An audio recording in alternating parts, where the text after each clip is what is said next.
All right, all right, all right. Welcome back. It's After Dark commentary and reactions. See, we're not just SEC After Dark. We do everything else. We are Yeah. we are truly an off the rails brand. Welcome in. We are presented by Dead Soxy. Today's episode of 1923 is One Ocean Closer to Destiny. I think I know what that's referring to. And if you watched episode 6, you probably know what that's referring to as well. But Stephen Willis, Jake Thomas, and Jeb Beecham, together we join forces to also give you SEC football talk on SEC After Dark. But we're going to give you 1923 rewatch here. Jeb, let's get a breakdown of the episode 6. So back on Wednesday, we're going to compare recaps here. What was longer, my preview of Vandy or your recap of episode 6? No, no. Go.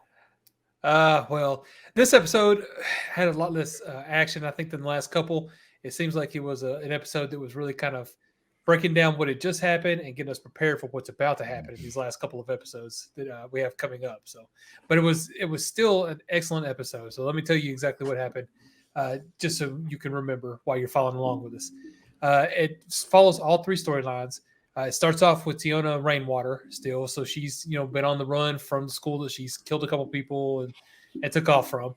And she's met up with a Native American who has a sheep herd out there. And in this episode, they discuss what their plan is basically moving forward. And he gives her some clothes that belong to his son and tells her she needs to pick a Moy name and basically try and pretend to be a boy here. They go with the whole kiss method, just keep it simple, stupid. She goes with Joe. Which makes sense. And the plan basically becomes when his son gets back with the other half of the herd, they'll give him a little time to rest, and then they'll send him out to find her dad. Seems simple. Again, they go ahead and burn her clothes that she came in. They are afraid to burn the Bibles, interestingly enough, because apparently he, while not being a Christian, still has a little bit of fear of the Christian God and doesn't want to invoke his wrath, which I found kind of funny.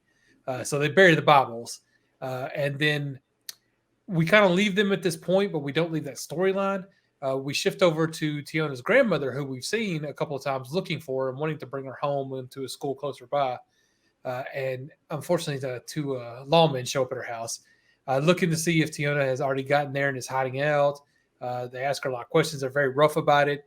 And in the end, what ends up happening is one of them shoves her a little too hard. She falls over, bangs her head on an iron stove, it looks like, and then it looks like she's died. They basically come up with a story of he was attacked and he was defending himself. This little 85-year-old lady was about to kill him and he couldn't figure out what to do, so he had to do whatever he could,